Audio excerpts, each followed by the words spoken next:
law of gender states that there are two polarities to our type of action. And this isn't saying male and female, as in, males are, good and females are bad, or females are good and males are bad. It's stating that in every single human being, so a male or female body, we have both masculine energy and feminine energy. Feminine energy is usually described as more of your connectedness towards nature, your higher self, your inner being, basically your guidance and your internal intuition that we all have. It's connecting to something deeper than what we see on this three-dimensional world.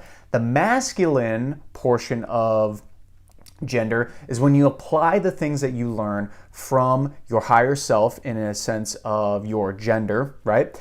And you actually start to do things from, inspired action in the three-dimensional world. So basically, how this should work and how most people do this that are very successful with this, they sit and meditate for a few minutes every day, or they just sit and breathe and just think about, what do I really want right now? That's connecting to your higher self. That's connecting to mass consciousness.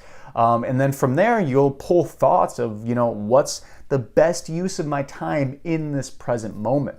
And for me right now, the best use of my time, I connected with my higher self. I actually meditated right before I did this, and I literally thought of, what would be a great breakdown video that would be simple to digest and easy for my followers and people who are getting introduced to this. And then boom, came up with the idea. My masculine energy took over. It gave me the physical energy through my body. It gave me the ability to create coherent sentences for you to understand and hopefully get some good value from. And then the creation of this video, that's more masculine energy. And then after this, I will sit back down and just think about, what do I want to do next? And that is life. That is the game.